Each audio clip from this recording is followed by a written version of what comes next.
Hello students. आज हम लोग बिहार बोर्ड क्लास 12 के चैप्टर नंबर 6 को पढ़ने वाले हैं। उम्मीद करता हूं कि आपने पीछे के पांचों चैप्टर पढ़ लिए होंगे, ग्रामर सीरीज आप देख रहे होंगे और टेस्ट को ज्वाइन करना काइंडली नहीं भूलें। जो भी टेस्ट होता है वो लाइव होता है, ठीक है। आज हम लोग पढ़ने वाले हैं चैप्टर नंबर 6 को और इस चैप्टर नंबर 6 के जो राइटर हैं वो है शिगा नाओया। Shiga Naoya. बाबू थोड़ा सा ध्यान से पढ़िएगा क्योंकि अब आपके एग्जाम्स बिल्कुल सर पर आ चुके हैं, तो अब गलतियों की, बदमाशियों की और टाइम वेस्ट करने की कोई गुंजाइश नहीं बची होगी। इतने समझदार अब आप हो गए हैं, देर से ही सही पर आपकी समझ जागी एटलीस्ट। आज हम लोग जिस राइटर की बात करने वाले हैं, शिगा नाओया, ये गॉड ऑफ शॉर्ट स्टोरी के रूप में जाने जाते हैं। शिगा नाओया एक जापानीज राइटर हैं और ये गॉड ऑफ शॉर्ट स्टोरीज के रूप में जाने जाते हैं। जापान में बहुत फेमस है, ये वर्ल्ड वाइड नोन है और इनकी एक बहुत सुंदर सी आज कहानी है। कहानी का नाम है the artist. The artist. Artist का मतलब आपको पता होगा, आर्टिस्ट का मतलब होता है बाबू कलाकार। देखिए, कलाकार एक ऐसा शब्द है जिस शब्द को सुनते के साथ हम लोग के दिमाग में सबसे पहला ड्राइंग और इमेज जनरेट होता है। लेकिन मैं आपको एक चीज वेरीफाई कर दूं कि जो सिर्फ ड्राइंग करता है, जो पेंटिंग करता है, वही आर्टिस्ट नहीं होता। One who does an art is called an artist. चाहे वो कलाकारी किसी भी तरह की हो, चाहे वो जैसे सपोज करिए कि बालू रेत लेके समुद्र के किनारे वो आर्ट करता हो, सैंड आर्टिस्ट है। कलाकार जो हमारे टीवी सीरियल में, फिल्मों में काम करते हैं वो आर्टिस्ट हैं, एक्टर्स हैं, एक्ट्रेस हैं, वो आर्टिस्ट ही हैं। और यहां जिस आर्टिस्ट की हम लोग बात करने वाले हैं, ये कलाकार लगभग सबसे छोटे उम्र का कलाकार है। एज उसकी बहुत कम है लेकिन उसके जो सपने हैं और उसकी जो कला है वो बहुत बड़ी है। यहां पे हम लोग बात करने वाले हैं साइबेई की, ठीक है। साइबेई हमारा जो इस चैप्टर का जो मेन कैरेक्टर है, जो हमारा हीरो है, वो सिर्फ 12 साल का है। Only 12 years old. 12 years old, मात्र वो 12 साल का है। और हम समझेंगे कि इस चैप्टर में शिगा नाओया जो राइटर हैं वो आखिर हम लोग को समझाना क्या चाहते हैं, आखिर इस कहानी का थीम क्या है। देखिए, चैप्टर में थीम ये है डिसिप्लिन वर्सेज फ्रीडम। मतलब जो अनुशासन है वो एक अनुशासन हमें एक अलग जीवन की तरफ लेके जाता है। आजादी जो हमें अपनी पर्सनल चाहिए होती है, क्रिएटिविटी की, जो हमारे अपने सपने होते हैं, वो इस समाज के डिसिप्लिन में रह के पॉसिबल नहीं है।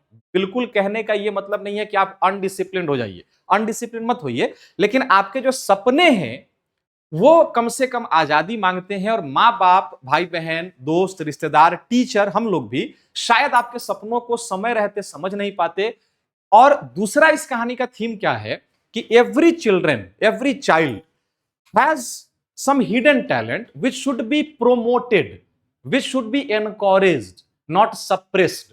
हर विद्यार्थी के जीवन में, हर एक छोटा बच्चा, हर एक बड़ा व्यक्ति, हर किसी के भीतर एक छुपा हुआ हिडन टैलेंट होता है और उस टैलेंट को इंसान को करना क्या चाहिए कि उसको एनकरेज करना चाहिए, उसको सप्रेस एटलीस्ट लोगों को नहीं करना चाहिए। क्योंकि हम लोग करते क्या है कि हम लोग अपने सपनों को बच्चों के सपनों के ऊपर थोपने लगते हैं और जो बच्चे हैं वो उस चीज को समझ नहीं पाते, वो बागी हो जाते हैं। बात समझ में आ रही है?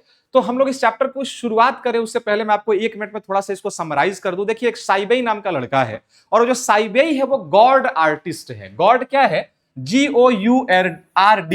गॉड का मतलब आप सिंपली समझिए कद्दू, ठीक है। जो लंबा वाला कद्दू जो होता है ना, टॉर्च शेप्ड जो होता है, छोटा सा लंबा एक कद्दू होता है और एक पंपकिन होता है। तो हम लोग पंपकिन की यहां बात नहीं कर रहे हैं, हम लोग यहां पे बात कर रहे हैं गॉड की बात कर रहे हैं। टॉर्च शेप्ड एक वेजिटेबल होता है, हरे रंग का, लौकी, कद्दू, आपको बेहतर तरीके से पता होगा।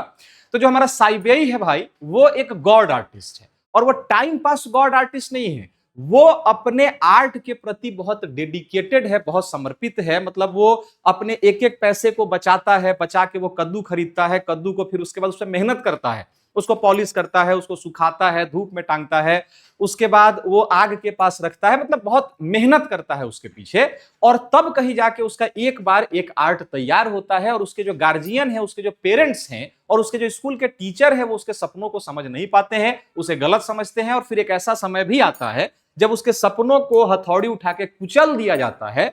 अब साइबेई का क्या होगा, साइबेई किस तरह का कलाकार था, समाज के किन कुरीतियों के बारे में हम लोग इस चैप्टर में बात करने वाले हैं।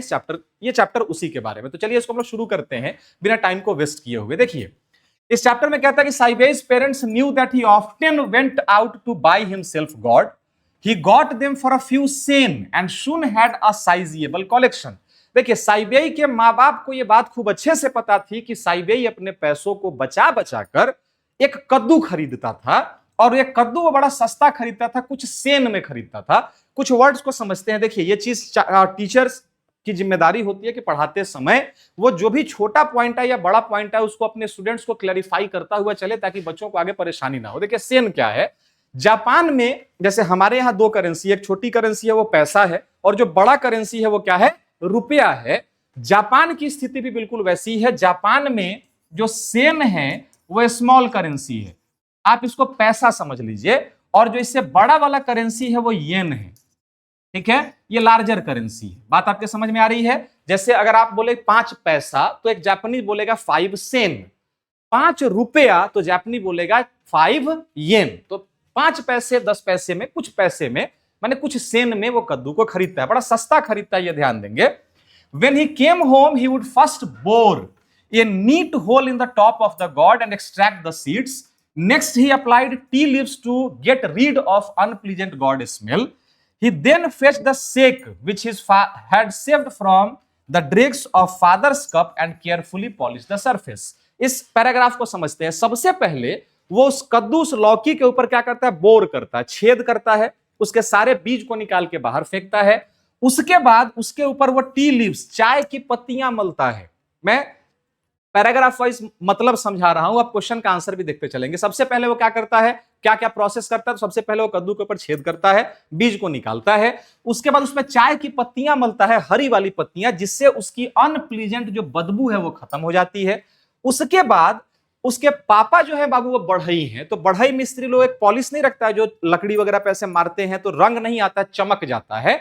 तो अपने पापा के बचे हुए जो व्हाइट शाइनिंग वाले पॉलिश हैं उसको लेता है और उस पॉलिश को उसके ऊपर आराम से अप्लाई कर देता है। ठीक है, आगे कहता है Seibei was passionately interested in gourds. देखिए साइबेई जो था वो अपने सपनों को सिर्फ टाइम पास नहीं कर रहा था बाबू, इस बात को समझेंगे।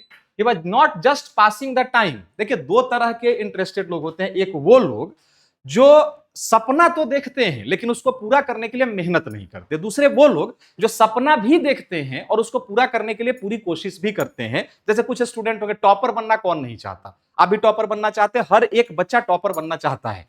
आप जो चाहते हैं आपको जीवन में वो नहीं मिलेगा, क्योंकि आपकी ख्वाहिशों को पूरा करने के लिए कोई यहां बैठा नहीं है। आप जो चाहते हैं वो नहीं मिलेगा, आपको वो मिलेगा जो आपको चाहिए ही चाहिए, किसी भी कीमत पे चाहिए। आप उसके लिए कोई भी चीज की कुर्बानी देने को तैयार हैं। टॉपर बनना है, आप टॉपर नहीं बनेंगे, टॉपर बनना ही बनना है। इसके लिए चाहे मुझे जो करना होगा मैं करने को तैयार हूं। अगर ये डेडिकेशन आपके भीतर है तो टॉपर बनने से आपको कोई नहीं रोक सकता। साइबेई बिल्कुल वैसा था। साइबेई कहता क्या है कि देखिए Seibei was passionately interested in gourds. बहुत ज्यादा वो इंटरेस्टेड था अपने काम को लेके, कद्दू को लेके। One day, as he was strolling along the beach, absorbed in the favorite subject, he was startled by unusual sight. He caught a glimpse of the bald, elongated head of an old man hurrying out of one of the huts by the beach. एक दिन साइबेई, देखिए साइबेई कितना dedicated है, वो जिधर देखता है उसको उधर कद्दू कोहड़ा ही दिखता है। कैसे? एक बार वो अपने प्रिय सब्जेक्ट यानी कद्दू के बारे में सोचता हुआ गुजर रहा था, तब तक बीच पर, समुद्र के किनारे, उसको एक आदमी दिखा। जो आदमी गंजा था, टी को रखा होगा और ऐसे बैठा हुआ था। साइबेई ने जैसे देखा उस आदमी के सिर को देखा, गंजों का जो सिर होता है ना वो ज्यादा चमकता है ना, राउंड शेप का चमक रहा था, ऐसे बैठा हुआ था वो नीचे, वो बुढ़ा। अब इसको लाके भाई तो कोहड़ा है। What a splendid god, thought Saibei. The old man disappeared from sight, wagging his bald pine pat. Only then did Saibei realize his mistake, and he stood there laughing loudly to himself. He laughed all the way home. अब जब वो आदमी बैठा हुआ था ऐसे करके, उसे खाली देखिए माथा दिख रहा था, सिर पे को बाल था नहीं। अब साइबेई को लगा बाप रे बाप गजब कोहड़ा है। अब सोचा कि हंसुआ उठा के उड़ा देते हैं इसको। अभी वो आगे बढ़ ही रहा था, तब तक वो आदमी खड़ा हुआ, अपना माथा ऐसे खुजलाता हुआ, जो बूढ़ा आदमी था वो चला गया। अब साइबेई को एहसास हुआ कि बाप रे बहुत बड़ी गलती होने वाली थी। आदमी का वो सर काटने वाला था, ये कद्दू नहीं था, गंजे का सर था।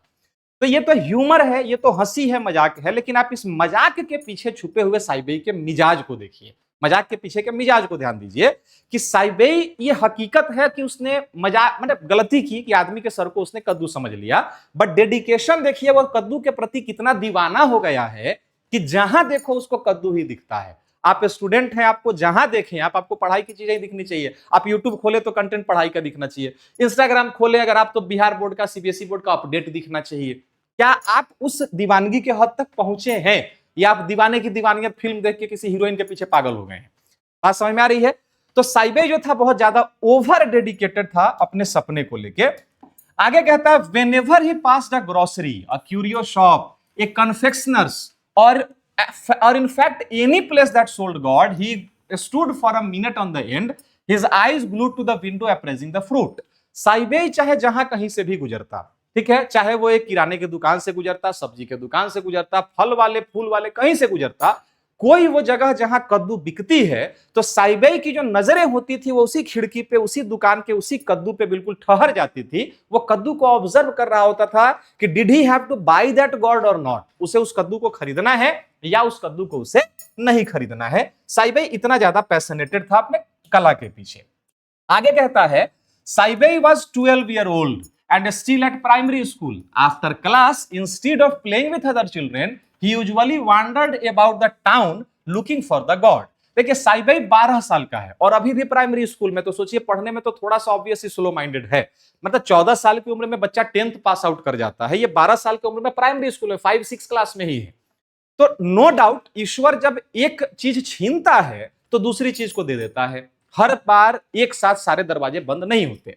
पढ़ने में थोड़ा कमजोर था, ये बात मैंने माना, लेकिन वो अपने इस कला के क्षेत्र में महारत हासिल कर चुका था बाकी पढ़ने में तेज बच्चों के से ज्यादा। तो साइबे जब कभी भी स्कूल से घर आता तो जहां सारे बच्चे cricket, bat ball, baseball, volleyball, football लेके खेलने चले जाते, साइबे खेलने नहीं आता, साइबे कद्दू लेके उस पर वर्क करने बैठ जाता। Then in the evening he would sit cross legged, cross legged मतलब होता है वो पलथी लगा के बैठना, लेग को ऐसे क्रॉस करके आप बैठते हैं ना, तो क्रॉस लेग्ड वो बैठ जाता। इन the corner of the living room working on the newly acquired fruit, when he had finished treating it, he poured a little shake inserted in the cork stopper which he had fashioned himself, wrapped it into a towel, put this in a tin especially kept for the purpose, and finally placed the whole thing in the charcoal foot warmer. Then he went to bed. तो सबसे पहले वो क्या करता, आपको पता है मैंने पहला स्टेप बताया कि बीज निकालता था, फिर उस पर पॉलिश करता था, उसके बाद वो क्या करता, उसको चेक करता, एक तौलिया में लपेटता और चारकोल फुट वार्मर, ठंडे प्रदेश में घर में आपने देखा होगा आग की जो सिगड़ी जल रही होती है दीवार के भीतर होल करके, तौली में लपेट के और वो उस कद्दू को वहां पे सूखने के लिए रख देता था। अब सवाल ये उठता है तौली में लपेट के क्यों रखता था? तौली में इसलिए लपेट के रखता था क्योंकि एक तरफ से आग पड़े तो जो कद्दू है वो जल नहीं जाए, तौली में लपेटेगा तो जलेगा भी नहीं और उसके चारों तरफ की गर्माहट से वो सूख जाएगा, और तब एक बार वो सोने जाता था। देखिए सपने ख्वाहिश कौन नहीं देखता है, लेकिन इस ख्वाहिशों को पूरा करने के लिए भैया मेहनत भी तो लगती है। आप अभी पढ़ के 10 मिनट पढ़ के अगर आप थक रहे हैं तो आपको क्या लगता है कि आपका इंग्लिश मार्क्स बहुत ज्यादा वैसे होने वाला है? नहीं होने वाला। आप पढ़ते रहेंगे और इस सपने के पीछे आप पागल होइए, पागलपन से ही चीजें साकार हो पाती हैं, ठीक है। तो तौली में उसको लपेट देता और लपेट के फिर वो सोने के लिए चला जाता। आगे कहता है as soon as he woke up in the next morning he would open the tin and examine the gourd. जैसे ही वो अगली सुबह उठते, देखिए सुबह आंख खुली तो कद्दू के पीछे और सोने से पहले भी कद्दू के पीछे, ठीक है। जैसे ही सुबह सुबह आंख खुलती तो सबसे पहले वो कद्दू को देखता, तौली हटाता, उसको एग्जामिन करता कि ठीक से सूखा है या फिर नहीं सूखा। The skin would be thoroughly damp from the overnight treatment. Seibei would gaze adoringly at his treasure, यहां ट्रेजर मतलब खजाना, treasure before tying a string round the middle and hanging it into the sun to dry. Then he set out for school. सुबह वो आंख खुलती, पहले कद्दू को चेक करता कि भैया ये ठीक से सूखा या नहीं सूखा। उसके बाद वो क्या करता, अपने खजाने को बढ़िया से निहारने के बाद, उसके लिए उसका जो कद्दू था वही खजाना था। आपके लिए जो आपकी किताब है, जो अभी मोबाइल में जो आप पढ़ रहे हैं, ऑनलाइन ही अगर आप पढ़ रहे हैं, ये पढ़ाई ही आपका खजाना है। आप इसके पीछे जितना पागल होंगे खजाने में से इतना सोना बाहर निकलेगा, ठीक है। ज्यादा सोना के चक्कर मत, तो देखिए सोना का मैसेज तो नहीं ना आ रहा है, क्या कर रही है, छोड़ दीजिए सोना मोना का चक्कर, फिलहाल एग्जाम पे कंसंट्रेट करते हैं। बाद में जो कहेगी चाहे कहेगा उसको सुना जाएगा, बाद में सुना जाएगा, पहले एग्जाम, ठीक है। तो उस खजाने को उसके बाद क्या करता है, एक धागा लपेटता है उसके डंडी में, अरगनी वगैरह में टांग के धूप में सूखने के लिए, और तब वो स्कूल चला जाता। ठीक है, आगे कहता है चैप्टर में, Seibei lived in a harbour town. देखिए जापान जो है बाबू आपको पता है कि द्वीपनुमा शहर है, तो साइबेई एक हार्बर टाउन में रहता है, मतलब harbour town in the sense जो पानी से चारों तरफ से घिरा हुआ हो, छोटा सा शहर है। Although it was officially a city, one could walk from one end to other in the matter of 20 minutes. भले ही कागज में एक शहर है जहां पे वो रहता है, भले ही कागज में वो शहर है, लेकिन वो इतना छोटा शहर है कि एक आदमी 20 मिनट में पूरे शहर को गोल घूम सकता है। तो जो छोटा शहर होता है, चलो मार्केट उसमें छोटा होता है, लेकिन एक फायदा होता है कि छोटे शहर में सब सबको जानते हैं। 20 किलोमीटर 15 किलोमीटर का शहर है, तो लगभग आप सारे दुकान को आप जानते हैं कि कहां सब्जी अच्छी मिलती है, कहां कपड़ा अच्छा मिलता है, किस मार्केट में आपको सोना चांदी खरीदने जाना है, अगर आपको इलेक्ट्रॉनिक आइटम खरीदने जाना है तो किस मार्केट में जाना है। छोटे शहर की खासियत होती है। ठीक है, साइबेई was always wandering about the street and had soon come to know every place that sold God and recognized almost every God market. तो छोटा सा शहर था, साइबेई लगभग हर बाजार को जानता था। साइबेई जानता था कि अच्छी नस्ल का कद्दू, अच्छे जाति प्रजाति का कद्दू किस मार्केट में मिलता है, तो वो हर समय घूमते फिरते उसी मार्केट में जाके घात लगाए रखता था कि पता नहीं हमकी कोनो बढ़िया कोहड़ा आयल बा कि नहीं कोहड़ा आयल। वो उसके पीछे पागल रहता था। आगे चैप्टर में, he did not care much about odd, gnarled, peculiar formed gods usually favored by collector. The type that appealed to साइबेई was even and symmetrical. देखिए साइबेई के बारे में, माइंडसेट के बारे में समझते हैं। साइबेई को बहुत पुराना, बहुत बड़ा, बहुत स्पेशल कद्दू नहीं चाहिए। जनरली लोगों को वही पसंद आता है, स्पेशल कद्दू। लेकिन साइबेई को एक नॉर्मल कद्दू चाहिए जिसपे मेहनत करके उसको वो स्पेशल बना सके। ये बात बहुत ध्यान से समझिए। Seibei did not want a gourd which is special, he wanted a normal gourd and he had to make it special by his work and art. Seibei special कद्दू नहीं चाहता है, नॉर्मल कद्दू चाहिए, और उसपे वो कलाकारी करके, उसपे मेहनत वगैरह करके उस कद्दू को वो क्या करेगा, स्पेशल कद्दू के रूप में कन्वर्ट कर देगा। यानी वो चाहता है कि लोगों को कद्दू ना दिखे, कद्दू के ऊपर की हुई उसकी मेहनत और उसके भीतर की कलाकारी जो साइबेई की है वो दिखाई दे। ठीक है, आगे कहते हैं, the youngster of yours only seem to like the ordinary looking gourd, said a friend of his father who had come to call. He pointed the boy who was sitting in the. ठीक है, अब यहां ध्यान दीजिए बाबू, ये एक बार साइबेई बैठ के अपने न्यूली एक्वायर्ड कद्दू के ऊपर पॉलिश वगैरह कर रहा था। पापा के एक दोस्त आए थे और पापा के दोस्त कहते हैं कि बउआ क्या तुम लोग अपना जवानी बर्बाद कर रहे हो, जब कद्दूए खरीदना है तो क्या ये नॉर्मल ऑर्डिनरी लुकिंग कद्दू के ऊपर इतना मेहनत क्यों कर रहे हो। अगर तुम्हें कद्दू चाहिए, in the corner usually polishing plain round gourd, fancy a lad spending his time playing gourd around like that with God, said his father, giving Seibei disgusted look.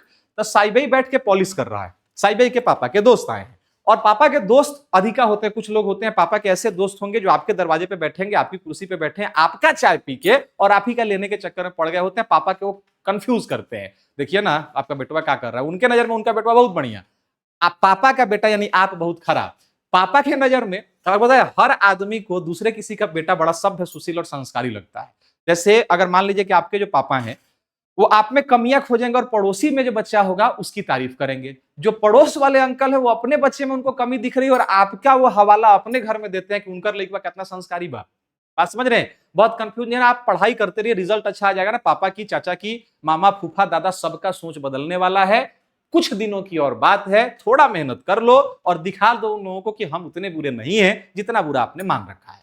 तो पापा के जो दोस्त है वो कहते हैं कि भाई साहब आपका बचवा को ना देखिए, नॉर्मल कोहड़ा के पीछे पागल हो गया है। पापा कहते हैं कि अरे क्या कहिएगा, आजकल के लइकवे हुए हैं, जब इसको कोहड़े चाहिए तो जाओ ना रे मार्केट से एगो स्पेशल एगो कोहड़ा खरीद के ले चलो। बहुत बड़का कोहड़ा तो भी लोग देखने आ जाएंगे, बहुत छोट कोहड़ा हो, पाकल हो, तब भी लोग देखने चले आएंगे।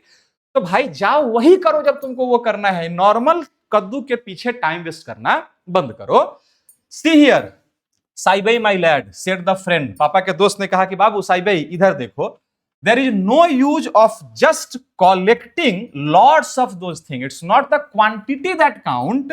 You know what you want to do is to find one or two really unusual ones. साइबेई के पापा के दोस्त कहते हैं कि देखो बेटा, क्वांटिटी काउंट नहीं होता है, कोई वो सामान तुम्हारे पास है वो कोई नहीं देखेगा। एक एक को रखो, इतना बढ़िया रखो कि सब कोई उसको दूर दूर से देखने के लिए चला आए। खैर, उन्होंने अपना सलाह दिया, ठीक है, लेकिन ऐसे सलाहकार जो लोग हैं उनसे सावधान। जो आएगा वो आपके ऊपर अपनी इच्छा और अपनी मर्जी थोप कर चला जाएगा। आप काम ढंग का करिए। अगर आप सही रास्ते पे हैं तो बाकी सलाहकारों से, फ्री के सलाहकारों से सलाह लेने की आवश्यकता आपको नहीं है, आप सही रास्ते पे जा रहे हैं। I prefer this kind, Saibai ने कहा कि अंकल मुझे ऐसा ही कद्दू ज्यादा पसंद है, मुझे नॉर्मल कद्दू। वो उतना कितना समझाने बैठे, भाई हम क्या चाहते हैं ये तो हम ही जानते हैं। Why will I disclose my plans to you? मैं अपने प्लान्स आपको क्यों डिस्क्लोज करूं? अंकल मुझे ऐसा ही कद्दू पसंद है। Said Saibai and let the matter drop. Saibai ने कहा कि अंकल मुझे ऐसा ही कद्दू पसंद है और मामला को वहीं पे रफा दफा कर दिया। साईबाई's father and his friend started talking about gods। अब साईबाई के पापा और पापा के दोस्त अंकल ये लोग कद्दू के बारे में बात करने लगे और साईबाई पर से ध्यान उनका हट गया। साईबाई उधर बैठ के अपना पॉलिश कर रहा है। Remember that baking god they had at the agricultural show last spring, said his father. It was a real beauty, wasn't it? Yes, I remember that big long one. Saibai के पापा के दोस्त कहते हैं भाई याद है पिछला साल जो बेकिंग गॉड आया था एग्रीकल्चरल शो में, कृषि महोत्सव हुआ था, उसमें एक बहुत बड़ा कोहड़ा आया था, इतना बड़ा कद्दू था, वो लौकी था कि वो ट्रैक्टर पे लदा के आया था। तो याद है वो बड़का कोहड़वा? पापा कहते एकदम याद है, पूरा मेला उसको देखने के लिए टूट पड़ा था महाराज, ठीक है, पूरा मेला उसको देखने के लिए टूट पड़ा था। आगे कहते हैं as Seibei listen to their conversation he was laughing inwardly. Seibei ने जब उनके बातों को सुना तो वो भीतर ही भीतर हंस रहा था कि यार ये लोग साइज के पीछे क्यों इतने पागल हैं। It is not size which matters, it is quality और आर्ट विच काउंट्स, ठीक है। The baking god had made a quite stir at the time, but when he had gone to see it, having no idea of course who Baking might be, he had found it rather a stupid looking object and had walked out of the show। Saibai भी गया था agricultural show में उस लौकी को, उस कद्दू को देखने के लिए। साईबाई भी ऑब्वियसली गया था क्योंकि वो तो कद्दू का दीवाना है। लोगों में हल्ला हुआ था कि भाई ये को गजब कोहड़ा आया, गजब कद्दू आया है, तो साईबाई चला गया उसको देखने। साईबाई गया, लेकिन साईबाई को वो जो कद्दू था बड़ा अनकॉमन लगा यार, कि मतलब इतना बड़ा कद्दू लेके इसमें आपकी क्या कलाकारी है। देखिए कला उसको, जैसे सपोज करिए कि एक तेज घोड़ा है, अगर एक घोड़ा है जो बहुत तेज दौड़ने वाला है, उसके ऊपर नॉर्मल भी घोड़सवार बैठे तो वो रेस तो जीत ही जाएगा। तो इसमें घोड़सवार की क्या क्वालिटी? नॉर्मल घोड़े के ऊपर बैठ के जब आप रेस को जिता डालेंगे तो आप घुड़सवार जो होंगे उसकी क्वालिटी काउंट होगी, वरना तो घोड़ा क्वालिटी वाला है। तो जो कद्दू था उसको साईबाई ने देखा था, बोला अजीब लोग हैं यार, इन लोगों को कला की कद्र ही नहीं है, कला की अहमियत ही नहीं है। साईबाई ने एक गलती किया, मान लो उसको कद्दू खराब लगा, चुप रह जाना था, उसने अपने पापा को क्रॉस कट कर दिया और कहा क्या, I did not think so much of it, interrupted Saibai, it's just a clumsy great thing. Saibai कहता है पापा मुझे नहीं लगता कि वो कद्दू उस लायक था जितना आप लोग उसकी प्रशंसा, उतना जितना आप लोग बड़ाई कर रहे हैं। तो बड़ा अजीब सा बेतुका सा कद्दू था, मुझे वैसा कद्दू पसंद नहीं आता है, ये साईबाई ने कहा। आगे कहते हैं his father opened his eyes wide in surprise and anger। What was that? When you don't know what you are talking about, you'd better shut up। Saibai के पापा कहते हैं कि एक मिनट क्या बोला जी तुम? जब नहीं समझ में आए कि क्या बोलना है, कहां बोलना है, किसको बोलना है, तो बेहतर है कि मुंह को बंद रखो, ज्यादा मुंह को खोलना अच्छी बात नहीं है। साईबाई डिड नॉट से अनदर वर्ड। अब बेचारा साईबाई डरा हुआ था, सहमा हुआ था, बाप गुस्से में था, बोलता भी तो क्या बोलता, करता भी तो क्या करता। अब कहता है 19, one day when he was walking along unfamiliar backstreet. बाबू यहां से पैराग्राफ को बहुत ध्यान से पढ़िएगा। द पॉइंट इज कि यहां से कहानी बड़ी ह्यूमरस होने वाली है और कहानी बिल्कुल यू टर्न लेने वाला, ठीक है। और यहां से क्वेश्चन भी थोड़ा सा भर भर के उठता है, ध्यान देंगे। Walking along an unfamiliar back street, he came upon an old woman with a fruit stall. She was selling dried persimmons and oranges, and on the shutter of the house behind the stall, she had hung a large cluster of gourds। एक बार साईबाई एक अनजान रास्ते से गुजर रहा था, वहां देखिए उसको एक महिला, एक आंटी जो पर्सिमॉन्स, ऑरेंजेस, फल वो बेच रही थी, और जहां महिला खड़ी थी उसके ठीक पीछे उसने कद्दू कुछ लटका रखा था। साईबाई ने उस कद्दू को देखा। Can I have a look? Said Saibai immediately ran behind the stall and began examining the gourds। Suddenly he caught sight of one which about 5 inches long, and the first sight looked quite commonplace। Something about it made Seibei's heart beat stayed faster. सबसे पहले तो साइबेई को वो जो कद्दू था वो थोड़ा सा कॉमन दिखा, मतलब थोड़ा सा नॉर्मल टाइप का ही कद्दू उसको लगा वो। लेकिन जो कद्दू के बीच में एकाएक उसको एक 5 इंच का एकदम नॉर्मल सिमेट्रिकल इवन शेप में बराबर का जैसा वो कद्दू खोजता है वैसा कद्दू था। अब जैसे ही उसने उस कद्दू को देखा उसका हार्ट बीट फास्ट हो गया और आंटी से कहता है कि आंटी दीजिएगा, जो पीछे टांगी है कद्दू का, how much is this one, he asked painting out the words 10 Sen. ध्यान दीजिए, आंटी ये कद्दू कितने का है? आंटी ने कहा कि बाबू ये 10 सेन में मिल जाएगा। सेन मैंने अभी आपको बताया था, सेन जो है स्मॉलर करेंसी है पैसा, और जो येन है वो लार्जर करेंसी है रुपया। 10 sen, but since you are just a lad I will let you have it. उसने कहा कि देखो बेटा, देते तो थोड़ा सा महंगा है, लेकिन तुम छोटे बच्चे हो, अगर तुम 10 पैसा दे दोगे तो 10 पैसा में मैं ये कद्दू तुमको दे दूंगी। In that case said Seibei, please hold it for me, won't you, I will be right back with the money. Seibei ने कहा कि आंटी अगर आप 10 पैसा में दे देंगी तो प्लीज, मैं छोटा हूं, बच्चा हूं, मैं आपके बेटे की तरह हूं, आप प्लीज इस कद्दू को थोड़ा देर तक रोकिएगा, मैं अभी घर गया दौड़ के पैसा लेके मैं चला आऊंगा। आंटी ने कहा कि ठीक है, जाओ और पैसे लेकर चले आओ। अब होता क्या है, he dashed home and in no time was at all back the stall, he bowed the gods and take look at it। सुने, साइबेई दौड़ता हुआ घर गया। In no time, no time का मतलब होता है समय नहीं होना। समय नहीं होना यहां मतलब नहीं है, इसका मतलब है कि बहुत जल्दी, मैंने पलक झपकते ही वो आया, कद्दू को लिया, आंटी को पैसा दिया और कद्दू लेके वहां पे वो चला गया। फ्रॉम दैट टाइम ऑन, उस समय के बाद से he was never separated from his god। He even took it along to school and used it to polish under his desk in class time। It was not long before he was caught by one of the teachers who was particularly incensed because it happened to take places in ethics classes। देखिए, अब साइबेई उसके बाद से उस कद्दू से कभी अलग ही नहीं हुआ। जहां जाता उस कद्दू को लेके जाता है। होता नहीं है कि कोई चीज एकाएक आपको चलते चलते एकाएक इतनी पसंद आ गई कि आप उसको छोड़ नहीं पाते हैं। अब वो उस कद्दू को लेकर इवन स्कूल में भी चला जाता। स्कूल में भी जब वो जाता तो उस कद्दू को लेकर जाता, और एक बार उसके साथ दुर्घटना घट जाती है। एक टीचर, जो वो सनकी था, थोड़ा जापान के अलग एरिया से आता था। एक्चुअली जो जापानीज लोग होते हैं वो दुनिया के सबसे सीरियस मोस्ट लोगों में से माने जाते हैं, कम हंसते हैं, सबसे ज्यादा जीते हैं, और हमेशा प्रैक्टिकल और रियल लाइफ की बातें वो करते रहते हैं।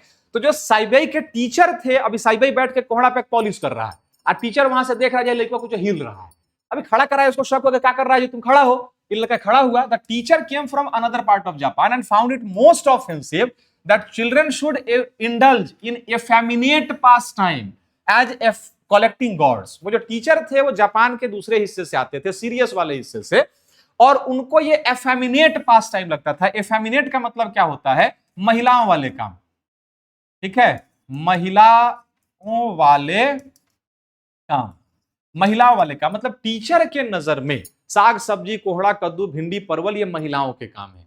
बात समझ रहे हैं? टीचर जो थे थोड़े थोड़े से आउटडेटेड ओल्ड फैशन टाइप के व्यक्ति थे, थोड़े एथिक्स में वो ज्यादा मानते थे।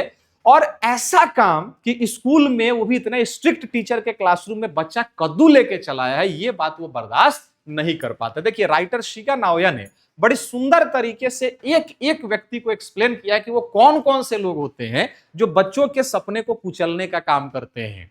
ठीक है, जैसे माँ बाप, अभी माँ बाप की कहानी आने वाली है। टीचर को अपने स्टूडेंट के पोटेंशियल को, उसे क्वालिटी को समझना चाहिए, उसको प्रोत्साहित करना चाहिए। मैं ये नहीं कहता कि आप स्कूल में कोहड़ा लेके जाइए, मैं भी टीचर हूं, हमारा भी ऑफलाइन क्लास चलता है यहाँ चंबारी मोतिहारी में, तो मैं ये नहीं कह रहा कि मेरे क्लास में कोई आके बच्चा कद्दू पॉलिश करेगा तो मैं उसको बर्दाश्त कर लूंगा, ऐसा नहीं होगा। लेकिन जो काम, जो हरकतें इस टीचर ने की, उतना भी उसको नहीं करना था। बच्चे को समझाना है कि बाबू ये कोहड़ा कद्दू लेके आने का जगह नहीं है, कलाकारी को समझनी है कि तुम ये काम करो, लेकिन घर में बैठ के करो। टीचर ने देखिए क्या किया। टीचर करते क्या है, he never minded having his students sing Naniwabushi ballad, however raucously. Now when he found Saibei silently polishing his god, his voice trembled with fury।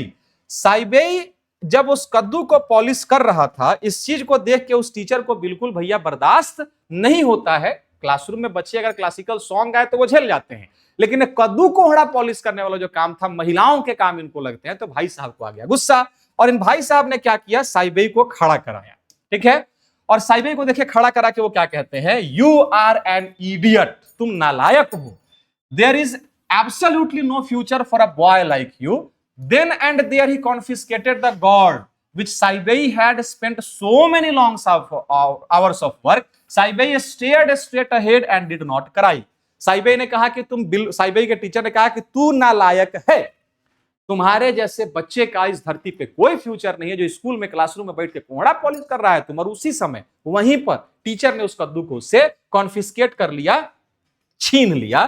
अब देखेंगे when he got home Seibei's face was pale, जब Seibei घर गया तो भैया ये आपके लिए कद्दू है, उसके लिए सिर्फ एक कद्दू नहीं है, उस पे उसने घंटों घंटा मेहनत किया है, उस कद्दू को उसने पॉलिश किया, बोर किया, होल किया, चाय की पत्तियां मली, धूप में सुखाया, पापा से चुरा के बेचारा पॉलिश लगाया है, धूप में टांगा है, उसके ऊपर वो कलाकारी कर रहा है, वो आर्ट कर रहा है। टीचर को ये बात समझनी चाहिए थी, चलो ठीक है छीन लिया आपने, क्लास जब टाइम ओवर हो जाता तो आपको उसको लौटा देना चाहिए था। टीचर से भी रिक्वेस्ट है भैया आप बच्चों को कोई एक ही पनिशमेंट दीजिए, या तो भरे क्लास में बेइज्जती कर दिया, फिर आपने कद्दू भी छीन लिया, फिर ये घर भी पहुंच जाएंगे, माँ बाप को भी कंप्लेन करेगा। एक बच्चा तीन तीन तरह का पनिशमेंट झेलने के लिए तो नहीं बना। अगर आपसे हो पाता है तो आप चलिए वहीं पर डांटिए, समझाइए, पीटिए और बात को खत्म कर दीजिए। अगर आपसे नहीं हो पा रहा, आपको डर लगता है या फिर पता नहीं आप क्यों किसी बात से परेशान है, आप गार्जियन को कंप्लेन कर दीजिए। तीन चार तरीके का पनिशमेंट एक बच्चे को तो नहीं दे सकते। He is just a child, he is not a criminal. वो क्रिमिनल नहीं है, उसने कोई ऑफेंस नहीं कर दिया, बॉम्ब लेके नहीं आया, वो कद्दू लेके आया है। ठीक है, तो साइबई घर पहुंचा बिल्कुल बेजान सा, क्योंकि उसकी मेहनत बेकार हो गई थी। Without a word he put his feet on the foot warmer and sat looking blankly at the wall. साइबे बेचारा घर आया, कुछ नहीं बोल रहा था, फुट वार्मर के पास पैर ऐसे रखा, दीवार पे लगातार बस मुंह बना के देखता चला जा रहा है। एकाएक after a while the teacher arrived as Seibei's father was not yet home from the carpenter shop where he worked. The teacher directed his attack on साइबे's mother. अब साइबे के पापा तो घर पे थे नहीं, शाम में टीचर घर पे चले आए। देखिए यही अधिक है, ये मार खाने वाला चाल है। ऐसे टीचर से मुझे बहुत एलर्जी है भाई। Being a teacher I hate this type of teachers, मुझे ऐसे टीचर से बहुत एलर्जी है। मैं स्टूडेंट था तो भी ऐसे टीचर से मेरी नहीं बनती थी। ठीक है, कोई एक पनिशमेंट दो, गलतियां खोज खोज के हर जगह टॉर्चर मत करो। You are liable to punish the student और encourage the student for education. You are not here made to torture the student so that he give up the education. ठीक है, तो अब साइबे के जो टीचर थे भैया वो घर पहुंच गए। घर पहुंच गए तो घर पहुंच के वो पापा थे नहीं तो मम्मी पे हमला बोल दिए। मम्मी पे हमला बोल दिया, क्या मतलब है? मतलब ऐसा नहीं है कि जाके मम्मी पे हमला बोल दिए, पापा आपके घर पे नहीं है बाबू, तो नहीं तो मम्मी पे हमला बोल दिए। टीचर का काम थोड़े है जी हमला कर दिए का मतलब उन्होंने कंप्लेन करना शुरू कर दिया। अब कहता है this sort of thing is the responsibility of the family, he said in a stern voice. It is the duty of you parents to see that such things don't happen in the agony of embarrassment. साइबे's mother muttered some apology. देखिए आप माँ बाप की जिम्मेदारी है कि आप लोग देखिए कि आपका बच्चा स्कूल क्या लेके जाता है, क्या लेके नहीं जाता है। अब हम लोग क्लास में बैठ के पढ़ाएं कि हम लोग बैठ के आपका कद्दू और कोहड़ा छीने, लौका छीने, ये काम करने के लिए हम नहीं बैठे। साइबे की जो मम्मी थी वो सॉरी पे सॉरी बोले जा रही थी और टीचर जो था उनका बीपी बढ़ गया था शायद, पता नहीं क्यों, और वो लगातार हमला पे हमला किए जा रहे थे। खैर, meanwhile Saibei was trying to make himself inconspicuous as possible in the corner. Terrified, he glanced up the vindictive teacher and at the wall directly behind, where a whole row of fully prepared gourds was hanging. What would happen if the teacher caught sight of them? अब देखिए साइबे के जो teacher है वो mummy पे हमला कर रहे हैं और साइबे ऐसे दीवार की तरफ बेचारा सहमा हुआ जा रहा है, क्योंकि उसको डर था।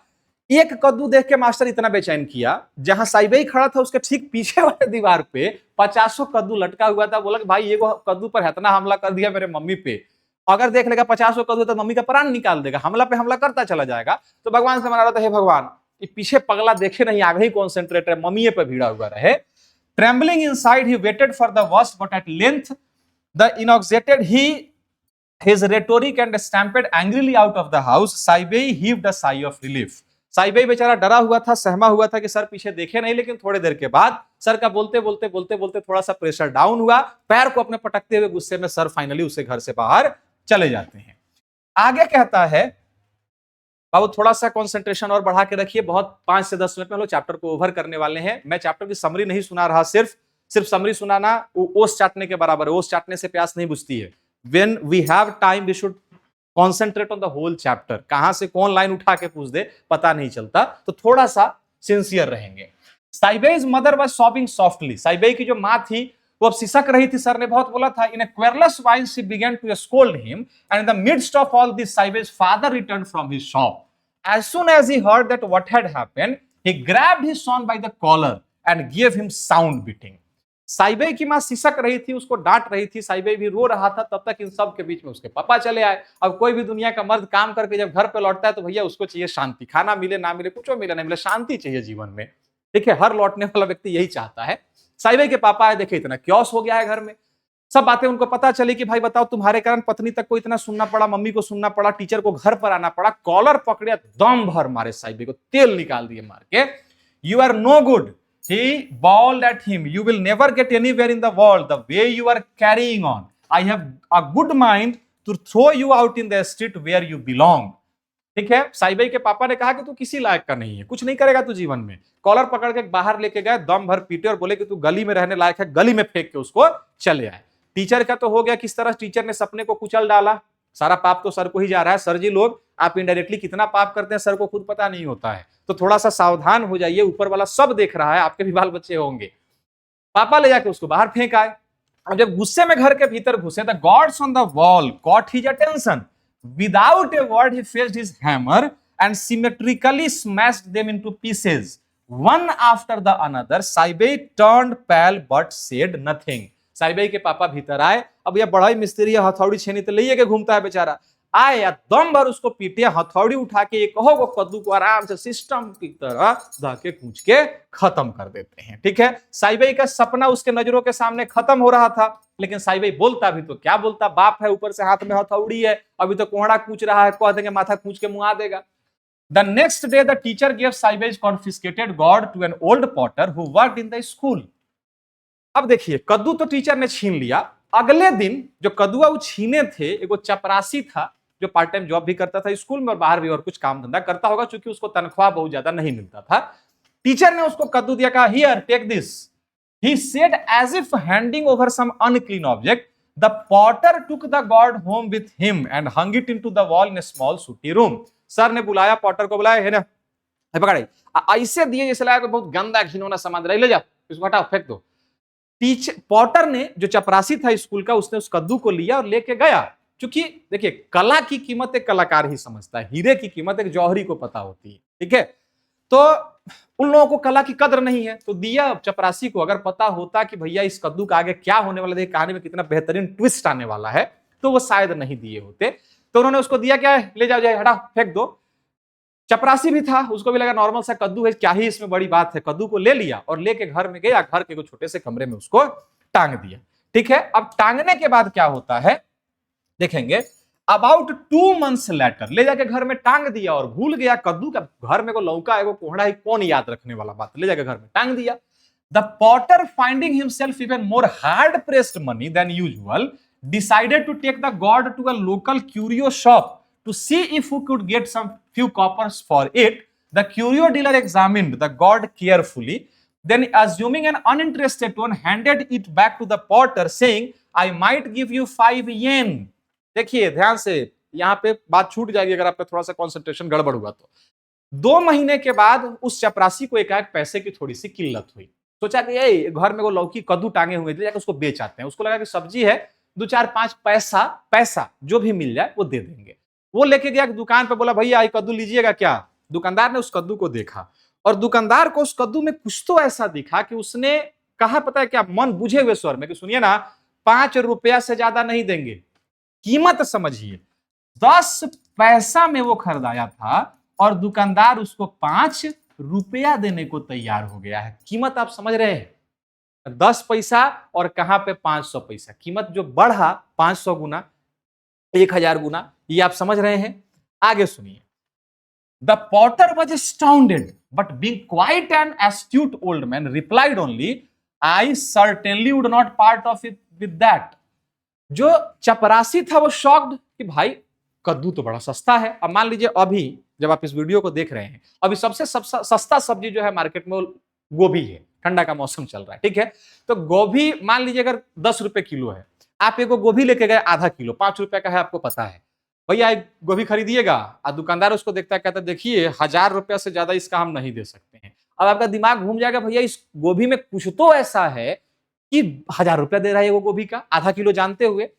तो 5 पैसा का सामान था। जब उसने कहा कि देखिए मैंने 10 पैसा का सामान था, 5 रुपया से ज्यादा आपको नहीं दे पाएंगे, तो इसका दिमाग घुमा, लालच बढ़ा और इसने कहा देना ना, उतना में नहीं देंगे महाराज, इससे बहुत महंगा चीज ना है। The dealer immediately raised his offer to 10 yen. उस डीलर ने 10 रुपए, मान लीजिए, ये इंडियन करेंसी में आपको कन्वर्ट करके बता रहा हूं अंदाजा लगाने के लिए, बोला कि ठीक है 10 रुपए से ज्यादा आपको नहीं देंगे। But the Potter was still adamant, लेकिन जो पॉटर था, जो ले गया था बेचने, अभी भी जिद पे अड़ा हुआ था कि ना 10 रुपया में भी आपको नहीं देंगे।